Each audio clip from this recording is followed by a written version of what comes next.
So a lot of people wonder, what is precision cardio-oncology? There's a lot of discussion about precision medicine over the last 10 years, which typically means using genes to figure out what is the best treatment for somebody. And that is not what precision cardio-oncology is. At this point, we don't have the ability to look at your genes and decide what your cardiovascular risk is when you get a cancer drug. What precision cardio-oncology is you can think of it as 3 points, 3 important things. One is understanding the patient and what risks does the patient have for cardiovascular disease. And that can include things like, do they smoke? Do they have high blood pressure? What is their cholesterol? What is their diabetes, their blood sugar? How much exercise do they do? All of that factors into the patient. And that's part 1 of what we think about in precision cardio-oncology. The other part is the cancer.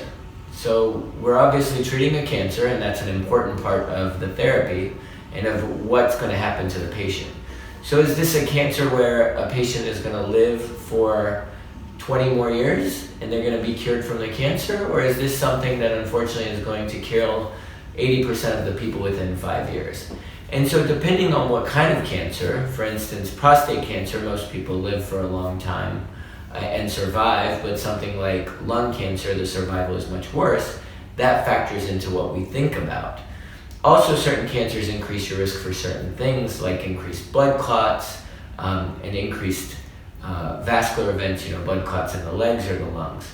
So from one end, we think of the patient. The other part is the cancer and how long is someone going to live with the cancer. And then the last piece when we talk about precision cardio-oncology is the actual drugs. And these are the drugs that treat the cancer therapy. Now, luckily in the last 20 years, there's been a lot of drug development. And so now there's a lot more drugs on the market than there were before. But what we've seen is that with these drugs, while they're good for curing the cancer, they have cardiovascular side effects. So they may have been developed, for instance, to treat CML, chronic myeloid leukemia. But now we see that some of these drugs can also lead to vascular events, such as having vasospasm in the leg or having pain in the leg or atherosclerosis in the leg. Whereas another drug, for instance, let's say a renal cancer drug, something like a VEGF inhibitor, something called sorafenib or sunitinib, those drugs can increase your risk of high blood pressure. So depending on what the drug is and where it's working on the body, we might see an increase in blood pressure or an increase in your risk of having a blood clot or maybe having pulmonary hypertension. So the drug really is important. And this is where cardio-oncology becomes important, because we as cardiologists are also aware of both the cancer risk and the risk of the cancer chemotherapy or the cancer therapy.